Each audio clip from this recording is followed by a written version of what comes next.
The Free Agents podcast contains mature themes and adult language. Any discussion of gambling is for entertainment purposes only. Please abide by all laws in your location regarding gambling. Can we start?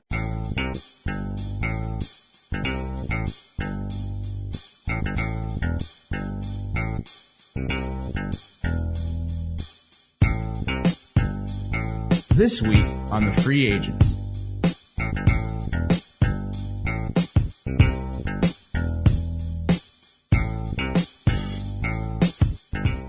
The ghost of George Steinbrenner better rise up, goddammit. The Yankees aren't being outbid. If George Steinbrenner were alive, this wouldn't be happening. George Steinbrenner would have flown to Japan with a cargo plane full of money. Damn it, that New York Yankees symbol would have been the colors of Citibank or something. He'd have sold rights to something. He'd have sold Phil Rizzuto. He'd have sold everybody. Old Timers Day would have been sponsored by McDonald's, and they'd all been wearing McDonald's uniforms on Old Timers Day. Something would have gone down. But God damn it, his sons they better have some of that of their father in them, God damn it. Ladies and gentlemen, this is John Boudreau. I'm apologizing this week for my rant last week about Masashiro Tanaka and the Yankees and making sure that they sign him. But they did sign him, so I was right. I goaded the Yankees into signing him. But I'm not a college-educated Stanford graduate with 3.9, so I will not yell and scream and rant. And, only people who are educated can actually yell and scream and get excited when they're right. Richard Sherman, you were correct in what you did and everything, but the Yankees signed Tanaka. What's going on, Chris Curtis? Not too much. How are you? Good. The Yankees signed him for 7 years, $155 million. What do you think? Yeah, well, the Yankees flexed their money. I mean, what do you want? I mean, the only two that really had a chance at him were the Yankees and the Dodgers, and the Yankees got him. So it's that's basically it. And now he's going to be. It was interesting to me throughout this whole thing, this whole transaction process with Tanaka, because there was multiple times where it was said, "Oh, well, I'm not coming over there," or the Japanese team, "Oh, he's not coming over there. Oh, he's coming over there. Oh, he's available. No, not available." And then finally, now he's locked in. So it was kind of it wasn't an open and shut case. So it's interesting. Wow. And now the Yankees have a good, solid starter to add to their rotation, which they needed. As a Yankee fan, I am excited, actually. After reading about how much of a gamer this guy was, how he wants to pitch in the big games, how he rises to the challenge, how he pitches to contact normally, but when he needs to strike people out, he can strike people out. There's a great story. The two former Major League Baseball players over there playing in Japan, Andrew Jones and I forgot McGee, used to play for the Brewers. But McGee's playing third base, and Jose Lopez, another former major leaguer, hit a triple, and he's sitting on third base. Yeah. And Tanaka's pitching, nobody out, and a guy on third. So Tanaka proceeds to throw 3 splitters in a row and strike out the guy at the plate. McGee turns to Lopez and goes, "You know you're not scoring." And Lopez goes, "Yeah, I know." And Tanaka proceeds to strike out the next 2 guys. I mean, Tanaka was the Japanese version of Steven Strasburg out of high school. Yeah. Okay. That's what this guy was. I mean, he's in, and they say in Japan too that the hitters, especially in the lower part of the order, are better than in Major League Baseball because these guys choke up on the bat and hit and just will foul balls off for 20 pitches and really make a pitcher work. And in Major League Baseball, the guys will take bigger swings and bigger rips to try and get more bang for their buck. Right. And that's a major strikeout pitcher in Tanaka because he's not going to be able to, or he'll be able to basically blow through these guys who are trying to knock his doors off, essentially. Yeah, but they say he pitches to contact. He's a smart pitcher. He does what he needs to do to win the game. Yep. And he was 24. He was 24-0. We know the record with a 1.27 ERA. Yeah, that's ridiculous. Yeah, and I'm waiting to see. I'm waiting to see, but I'm excited. As a Yankee fan, I am very excited to have him on board. Mm-hmm. And then in this year, if anything happens in one of his games, we can actually review it with instant replay. Yes, absolutely. The MLB, the Major League Baseball has approved replay in an expanded form now, which is something that was long in coming, I think. The home run review was what it used to be. Now that I think there's Smarge, 20 or 17 different rules that you can look at now. Yeah, I mean, they estimate that it's it's almost 90% of the potential calls in a game that would be considered reviewable. But instead of a challenge flag, it's a challenge base. In honor of Lou Piniella, they're throwing a base on the field whenever you want to challenge an umpire's call. Disclaimer: they don't actually throw a base on the field. Damn it! I don't think that would be better than any. That would be a lot of fun. Just have a Nerf base and you just throw it at the umpire. Yeah, it'd be kind of funny. It'd be thoroughly enjoyable. I'm sure the managers love that. Even the umpires would probably get a kick out of it. But yeah, and as we were talking about before the show, if a manager tries to challenge a call and gets it wrong, the umpires cannot review a call for that team and overturn it until the 7th inning, which basically the 2-minute rule. The 7th inning is like the 2-minute warning in football. They basically follow the football rules. And Joe Smarge, I don't think, is happy about this. Well, there's just some scenarios that it creates that I don't think are good. Where, if you blow your challenge early in the game and then the 6th inning rolls around and the umpires screw up a call, they're not allowed to overturn it in your favor if you had blown the challenge. That's true, but unlike football, baseball doesn't have a time constraint between plays. So you can take your time having your coaching staff or someone else review the replay. You can put it up on the big screen so the fans can see it. You, before your pitcher or your hitter steps back up to start the game, make sure that the play has been reviewed. Make sure that you're convinced that if you challenge this, the play is going to be overturned. You can actually look now, and if you have an unbiased eye, you can actually make a good judgment on the fly that if this challenge is worth it or not. There'll be less wasted challenges. There'll be less of the nonsense like Andy Reid throwing that red flag and wasting a timeout and not getting another challenge and da-da-da-da-da. You're going to see less of that in baseball because of the time restraint. And you don't want to review every play because, let's be honest now, baseball games are already long enough. You can take a nap in the middle of a game and go out, do some shopping, come back, and still only be in the 7th inning. Right, that's absolutely correct. Now, one of the things that was touched on is that they'll be using the dugout phones for this. And and LJ, you touched on this before the show, but basically, there is other options that you can keep in contact with people in the clubhouse. Take an iPhone, take whatever you can. I think they might have, now that I think about it, MLB might have regulations against that in the dugout, but for the most part, I think they'll be just using the dugout phone for that to get back to the people watching the game and see if they can see something that can be challenged. So yeah, it's probably too tempting for players to tweet during the game. Yeah, they don't want that. They don't want you there with your iPhone, and then you're returning text and you're spitting sunflower seed. You're not watching the game, and then next thing you know, you get hit by a foul ball, and then you're wearing a helmet like Zimmer used to do in the dugout, and it won't be pretty. So no iPhones in the dugout. It would eliminate the Ken Griffey Jr. sleeping in the dugout when he was back with the Mariners. Yeah, it would. It would. So I'm waiting for the first manager to put a big screen in like the top of the dugout, like just insert it so it's in the ceiling of the dugout. Yeah, they're not allowed to do that, LJ. Well, who's going to tell them? It's their dugout. Well, they have specific rules about this. Is why they had to put it in the rules. Did the umpires inspect the dugouts before the game? I don't believe so. If you have a little 15-inch television inserted in the ceiling of your dugout with a sliding door. So when a replay is done, you slide open the door, you get the local broadcast shot right to your thing, and you just review the play yourself, and then you go, okay, yeah, and you can throw your base right on the field. Yeah, I think that might be going a little above and beyond personally, but it'd be a thought. How's that? I'll give you as much as that. That would be a thought.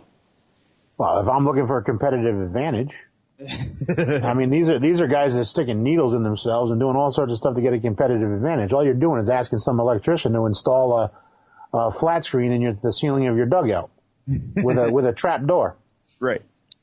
Or with a little sliding door. What's wrong with that? I mean, hell, Bobby LaRussa and Joe Torre overlooked steroid use for 20 years and are in the Hall of Fame. What's wrong with adding a little flat screen to the dugout? Well, whatever. Speaking of cheaters, Richard Sherman and the Seahawks and their drug-addled defense was able to beat the 49ers this week.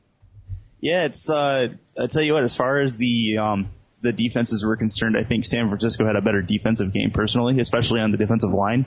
4 sacks in the first half was all I needed to see to make that determination. But the Seahawks made the plays when it mattered, and now we're looking at a Seattle and Denver Super Bowl. And now Richard Sherman's been catching a lot of crap for the interview with Aaron Andrews and the interview afterwards with ESPN and all that. Now, LJ, you're one of those who kind of attaches to these kinds of people and what they do, and I kind of want to get your thoughts on it. Richard Sherman, if you read the stories about him and you read the blog entries that he posted on Peter King's Monday Morning Quarterback website, Richard Sherman is a smart guy. And Richard Sherman had a childhood idol in Muhammad Ali. When he was growing up, Ali was his idol. So Ali ran his mouth, and Ali backed up running his mouth with his, abilities in the ring. Richard Sherman runs his mouth, but he backs it up with his abilities on the field. Mm-hmm. And they broke down the numbers on Bleacher Report, and they said, how did Richard Sherman do against all the top wide receivers? And if you look at the numbers, he did better. He shut down Calvin Johnson. Mm-hmm. He shut down Larry Fitzgerald. Actually, when Larry Fitzgerald asked him what Richard Sherman was like on the field, he said, I never hear Richard Sherman say a word to me when I'm on the field. He goes about his business, and we play football. So this is a guy that's the only big-time wide receiver that's had a good game against him was Brandon Marshall. And Brandon Marshall caught 10 passes for 150-something yards, but didn't even get in the end zone against him. Right. So you're talking about a guy that is at the top of his game, and that if you throw at him, you know what you're getting into. This is a guy that, like I said, he when he lines up on the other side of the ball, he can look at the wide receiver's feet and know which way the pattern is going. He can look at formations and know what's going to happen. There was the example of the Jets game where in August in the preseason they were looking at what the Jets do, and one of the defensive coaches said, when the Jets are lined up in this formation, your job is to blitz.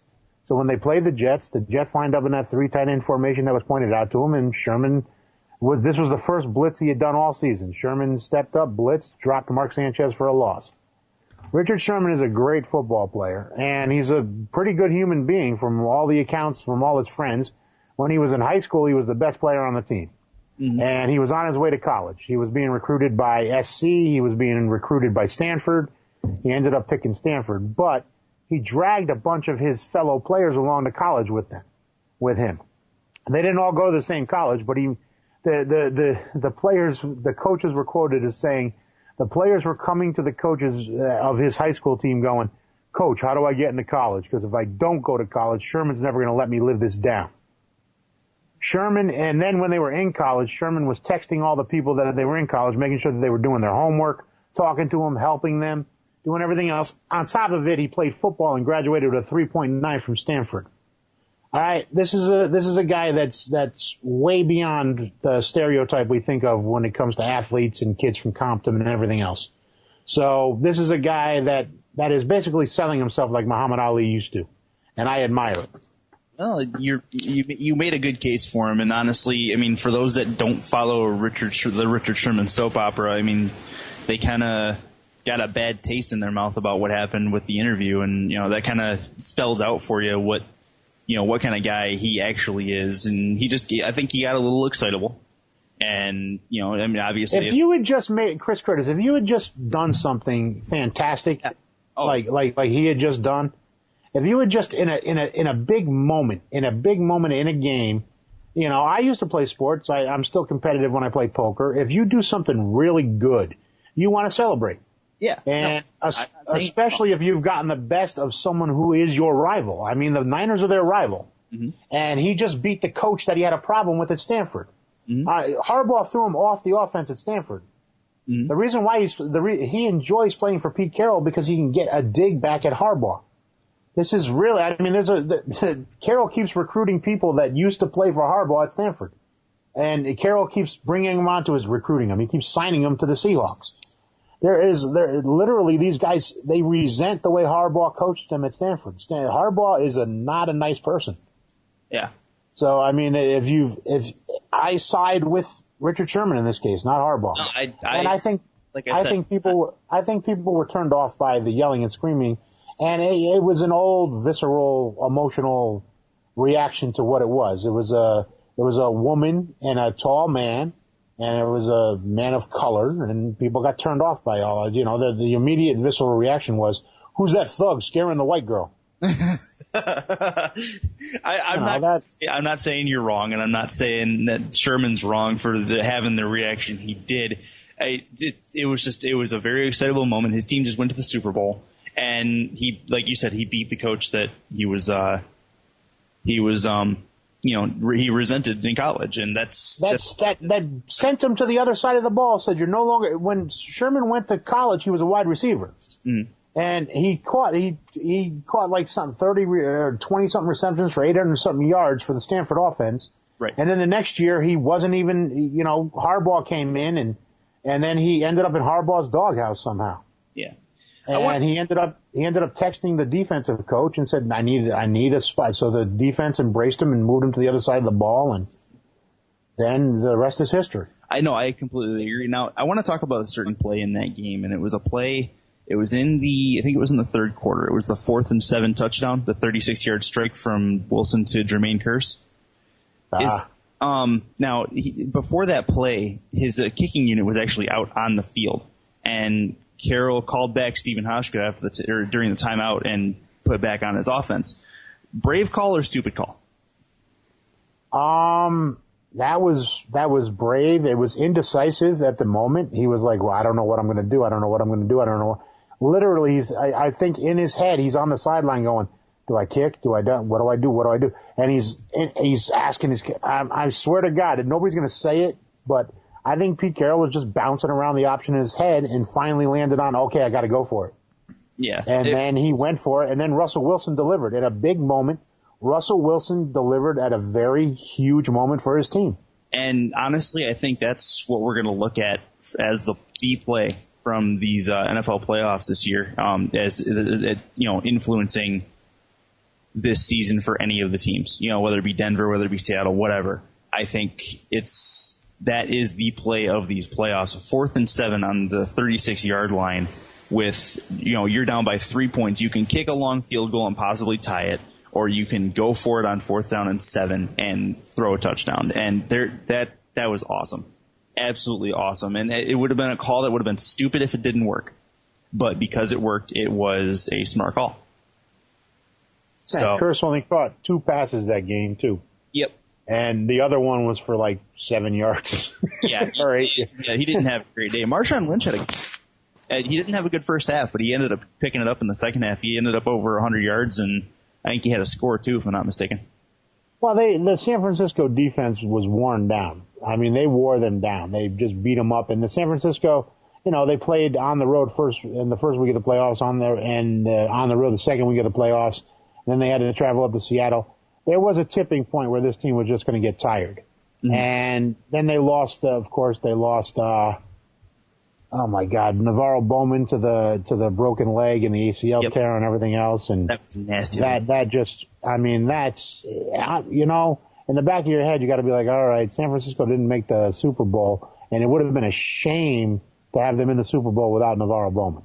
Yeah, that's a good point. Now, like I said, Marshawn Lynch had a good day, and basically, I'll give a commendation to Pete Carroll's coaching staff and himself on this, because basically the run was not working in the first half. It really wasn't. They weren't able to get anything on the ground for the most part, and they just stuck with it. And eventually, like you said, they wore down the San Francisco defense and put points up and yards up on the board. And now we're looking at a Super Bowl. That's fantastic. That's good coaching, and it's persistence. Persistence paid off in that case. Have we ever seen a New England team get dominated the way Denver dominated them? I mean, Denver owned the ball. I mean, their scoring drives were usually 2 minutes long throughout the season, but for some reason they held onto the ball for 10 minutes, 12 minutes, 15 minutes, 17 minutes. They held onto the ball for big chunks of yards.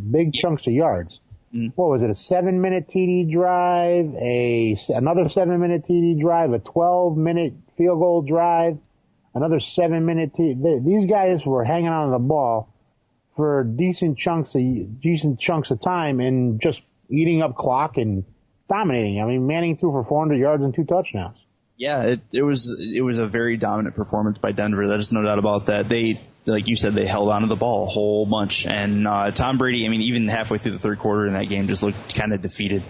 Like, what do I do now? That's something we don't see very often from Tom Brady. And I think a lot of that, like you mentioned last week, was because of the fact that he doesn't have a lot of weapons around him. He doesn't have that game changer that Denver does in, Peyton Manning or Denarius Thomas, Julius Thomas, Wes Welker. I can go on. No Sean Moreno. But that's what we're looking at. Julius Thomas would have been arguably the best receiver on the Patriots team if he had changed uniforms with Slater from the Patriots, and Thomas would have been arguably the best receiver on Tom Brady's team that day. That's Julius Thomas, not even Demaryius Thomas, not even Eric Decker, not even Wes Welker. I'm talking about the fourth best option the other side. On Denver would have been the best receiver on New England's team. Yeah. Yep. My apologies to Julian Edelman. You're a free agent. I know you're going for big money. I know you had a big year, over 1,000 yards receiving was Brady's favorite option, but you are not. I don't even think you're as good as Julius Thomas. But Brady's favorite option, I think that's a little overstated because he was honestly Brady's only option. Yeah. So. Well, I mean, he did catch 10 passes for 89 yards. No, when you're targeting 40 times a game. Oh, it was 15 times, but he was targeted 15 times. Yeah, but you understand. That's basically what it was. I mean, he doesn't have a lot of other options as Brady, and because of that, that's part of the reason why they got, shelled the way they did. And, Manning does love his Julius Thomas. He targeted him 11 times. Most targets, too, of all the receivers. That's kind of how it goes. So, and the loss of Aqib Talib definitely hurt them. Yeah, I mean, you have Talib. I mean, he's going to take one of those guys out of the equation. But if you take Talib out of that equation, it just forget about it. Belichik was coaching that game with 2 hands handcuffed behind his back after Talib went out. Yeah, they just thoroughly dominated. And they just had, like I said in last week's podcast, they just have a better team. Now, the cream rose to the top. This is just a better team. If the Patriots are going to compete with it, they're going to have to add some serious weapons. Because if Manning comes back with this team next year and with some healthier guys on defense, this is a team that's going to, of course, look to repeat. Mm-hmm. Yeah. They won't have as easy a schedule as they did this year, but, Going back to the Talib hit, there was talk about that hit that ended up actually injuring Talib being not so coincidental, and about it being kind of aggressive and, looking to take him out. Yes, Bill Belichick came out in the press conference and in a very un-Belichickian way just sort of offered that up without it even being put to him. It was like one of the first things he said in his reaction to the game. And in the Boston circles, we read a lot into that. Is that the big question is was it really illegitimate, or is this Bill Belichick just trying to deflect blame for the loss and for the team's performance? Now, help me out here. Who actually made the hit on? Welker.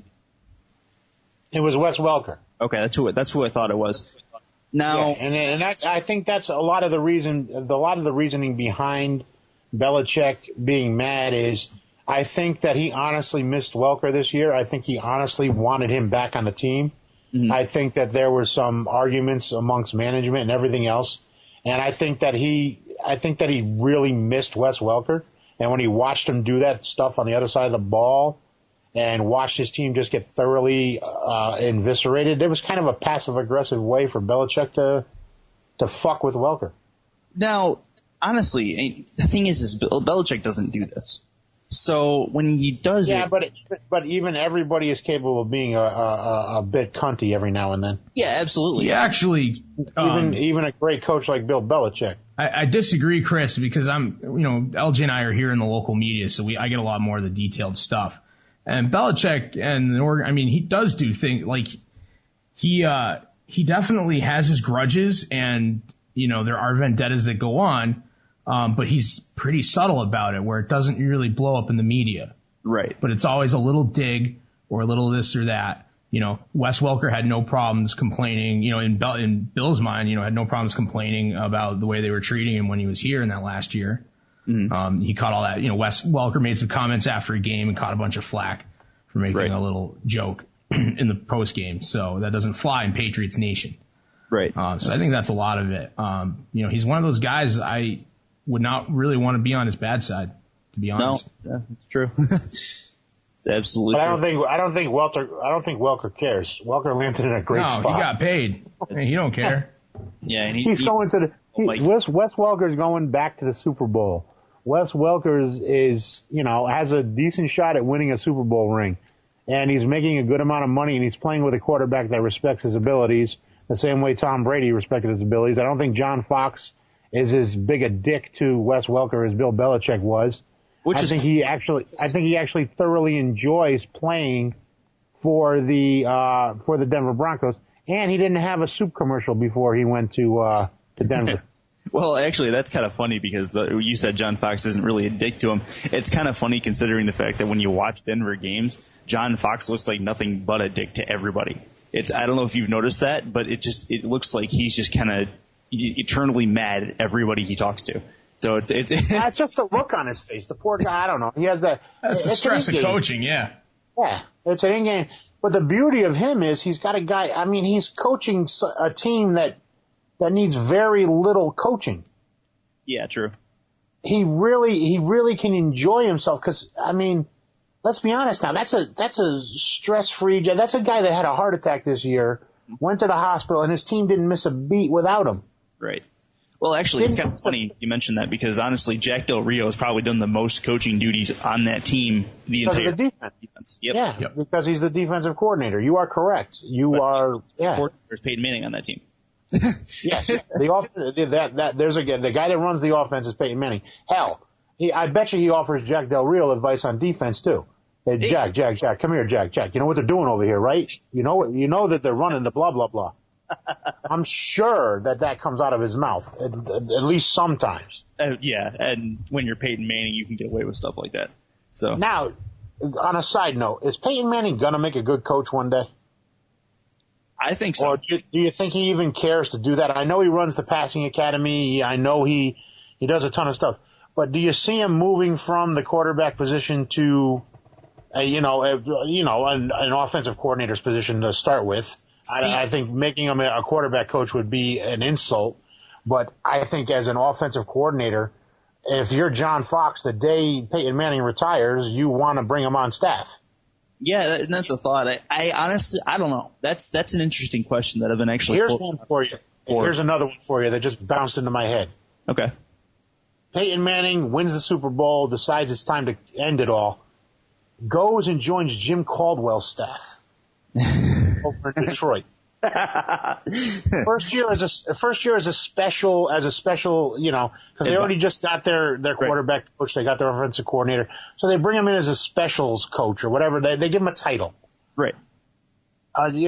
Because the only person that really sang the praises of Jim Caldwell was Peyton Manning, right? So why not bring him and put him on staff and let him get in Matt Stafford's ear? That'd be very, very interesting. And honestly, I think if I want somebody morphing a quarterback into something, it'd be Peyton Manning.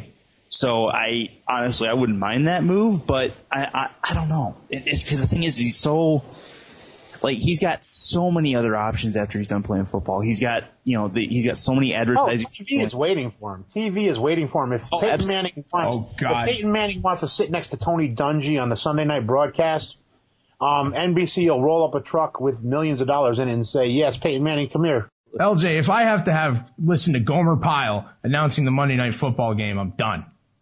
Not the Monday night. He'd be a studio guy. He wouldn't be a booth guy. Relax.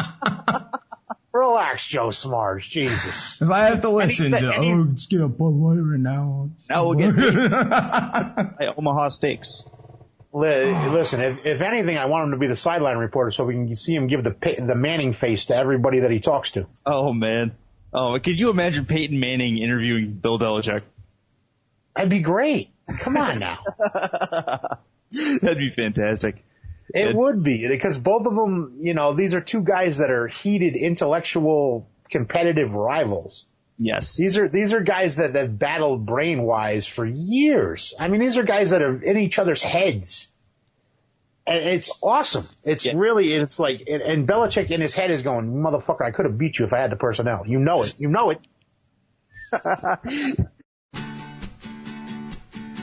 Hi, folks. Did you know that Argo brand cornstarch has been the chef's choice in cornstarch for over 75 years? And you know what else? Our own Frenchie the Greek is a 5-star chef with over a decade of experience. So tell us, Frenchie, why is Argo the chef's choice in cornstarch? I apply Argo liberally throughout the day to reduce chafing and prevent irritation. Nothing keeps me as comfortable all day long. So there you have it. Argo, the chef's choice for over 75 years. Argo cornstarch. It promotes dryness. All right, now let's get away from the NFL because I think we've exhausted that subject to this point. Now let's talk about the association. Kevin Durant, sir. Yeah, yes, absolutely. Kevin Durant in the last 5 games is averaging 40.6 points. He's shooting 590. He's dropping threes at a rate of 50%. He is third, and they've beaten Portland, they've beaten Sacramento, they've beaten Golden State, and they've beaten Houston. They lost to Memphis in the one of those 5 games. Mm-hmm. So amazing numbers. He is we're officially at the midseason of the NBA, and he's officially the midseason MVP. Right. Absolutely. There is no argument. I can agree with it too, but LeBron is definitely a close second in that, I think. I don't know. No, I don't even think LeBron's a close second.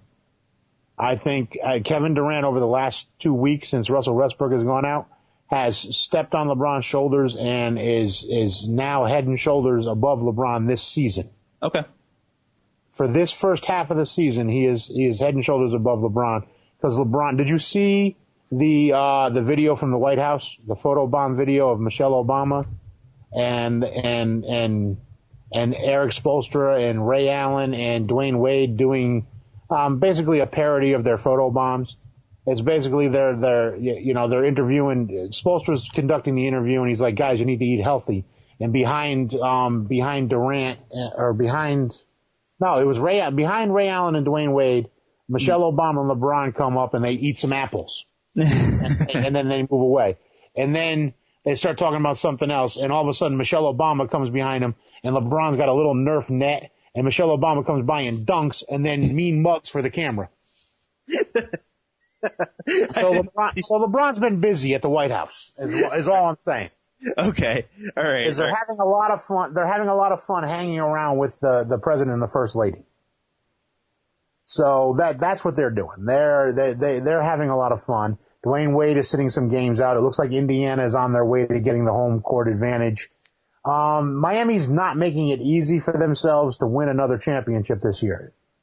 They're not putting 100% effort. They've seen some signs like Greg Oden has been playing 8 minutes and dunking basketballs and blocking shots and showing flashes of what Greg Oden could have been. Right. And we were just talking about Durant, and now we're talking about the guy that was taking ahead of him, Greg Oden.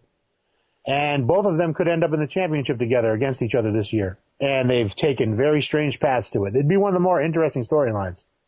If it's OKC and the Miami Heat and Oden is on that roster come playoff time or come championship time, be a very interesting story, the Durant and Oden paths in the NBA. Yeah. But what else? You got anything else? The Brooklyn Nets, ladies and gentlemen, the Brooklyn Nets, they are now playing together as a team. Last night they won a game where they had like 7 guys in double figures.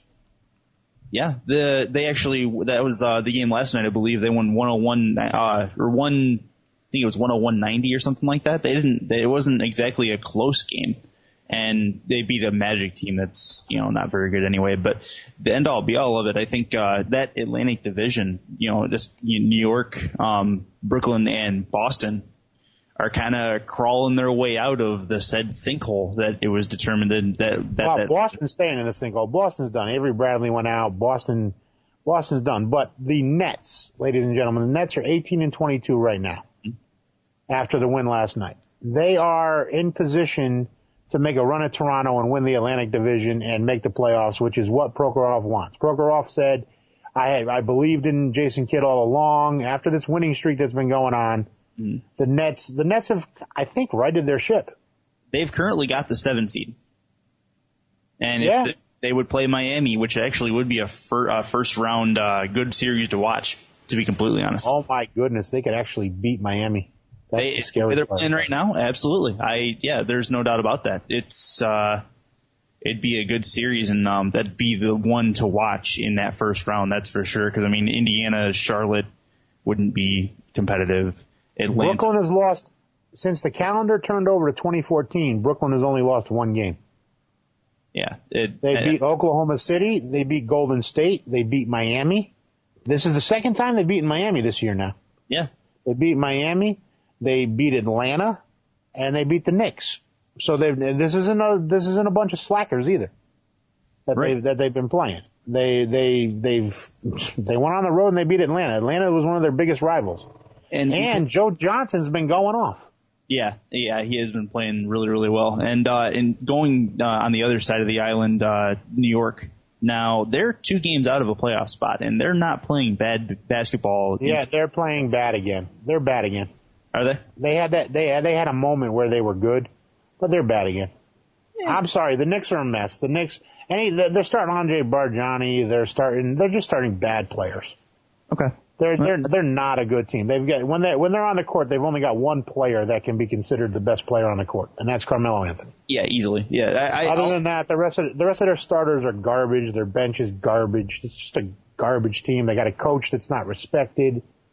The only good thing they got going for them is they got a little special club, and if you're a celebrity and willing to appear in some ads for the Madison Square Garden, they'll give you open bar, celebrity chefs cooking for you, a frozen yogurt stand, everything. Your own special elevator, so you don't have to ride with the plebes at the Madison Square Garden. But other than that, the Knicks suck. Sorry, they do. They've lost 4 in a row. So they're in another downward spiral. Okay, well, if they can turn it around, I mean, Charlotte is not the best team in the East by any means, but I mean the best team. Kemba Walker just went down with an injury, but Charlotte's still better than the Knicks.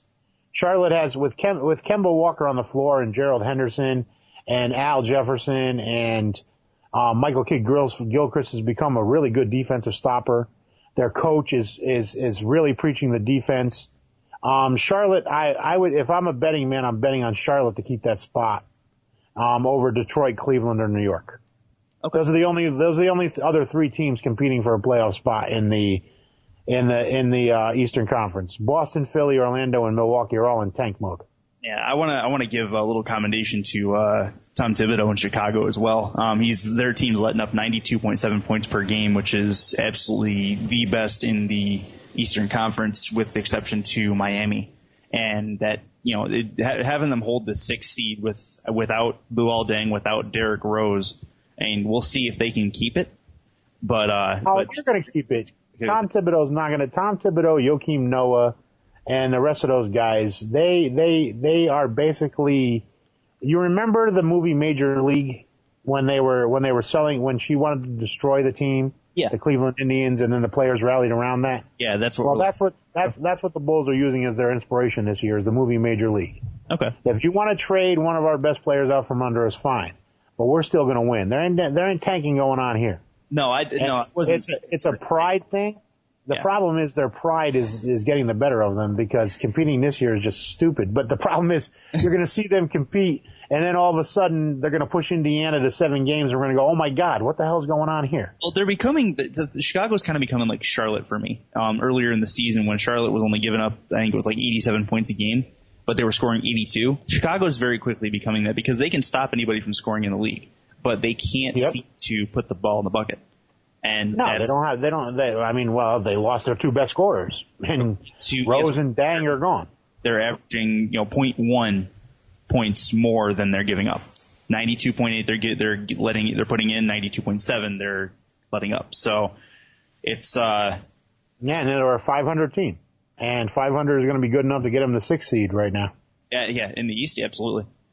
Absolutely. But let's go ahead and talk about the West real quick. Now, OKC with Kevin Durant lighting it up is now a half game out of the 1 seed San Antonio holds. Do you think OKC jumps up and takes that 1 seed from him? I think they battle back and forth all year, and I think Greg Popovich really wants the home court advantage. And I think he's going to play for it this year. But he's still resting his guys. But Manu Ginobili's having a rejuvenated season. Right now, he is the difference maker. They thought Kawhi Leonard was going to step up. They thought Danny Green was going to step up. Neither one of these guys has really stepped up to be a superstar. It's still Duncan, Parker, and Ginobili leading the way. Yeah. With the help of the Italian, Marco Bellinelli. Mm-hmm. Yeah, Bellinelli's it's normal, steady as she goes in San Antonio, that's for sure. And it will be for the foreseeable future. How many years do you think Duncan has left? I'd say a year or two. I mean, I don't see him hanging on much longer. I think he really in his gut wants to get back to the championship this year because he thinks he left money on the table. He thinks he left that championship on the table. He did. You did. And I think all that team just really is quietly going about their business because in their bellies they're like, "Nah, we fucked up. We fucked this up." I think that, and we got to do this right this year. Problem is they're going to run into an Indiana team that can destroy them. Ray Allen's corner 3 last year, I think, lit a fire underneath Duncan. What do you think? Yeah, I think everything. I think Duncan not getting that rebound, like he not being in there at the end of the game, and Popovich not having him in there to get the board, and the ball being kicked back out to LeBron, and I think there was a lot of stuff that they regret. I think that they regret a lot of things. They're not going to publicly say they regret it. They're not going to sit there and whine to the public because that's not Popovich's thing. But I think that there's a lot of regret there, and I think that they really want to get back there, and they're playing like it. I mean, shit, they're 32-9, second best record in the NBA right now to the Indiana Pacers. Fucking talk about Indiana's 21-1 at home this year. That's not really that surprising given the competition they have in the Eastern Conference, though. Yeah, but 21-1. I mean, Miami's 17-3, Atlanta's 15-6.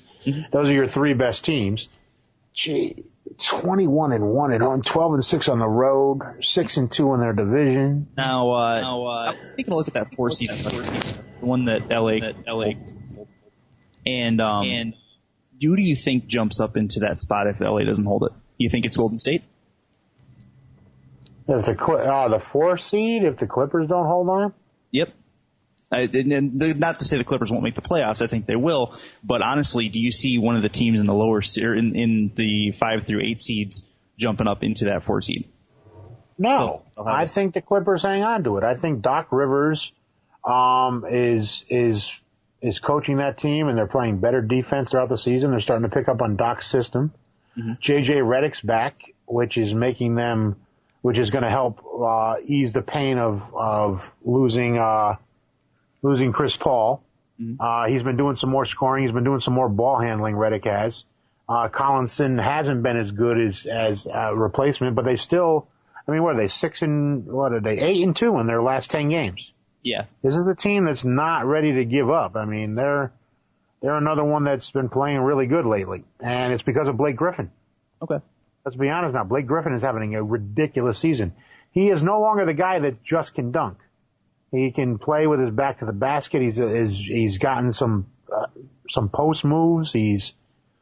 The problem they're having is what the hell is his name? DeAndre Jordan is a detriment to a team at the end of the game because they can still follow him and he still misses his free throws. So, I mean, trading DeAndre Jordan still would have been a better idea. Yeah, if he can go to the gym and start knocking free throws down, I think that'll change. But because free throws, I mean, as long as you can, it's practice and repetition. You put them on. Yeah, but again, we said that with Shaq. We said it with other big men, and there's been big guys that just haven't learned how to shoot a free throw. The guy, they should trade for, a Sheik would be a great piece there. There's some guys that would just be a great piece. If Sterling is willing to pay some tax money like Prokhorov is, then he could get someone like Asik who has that next year at $15 million balloon payment, but that's it. and you're done. That he's a free agent.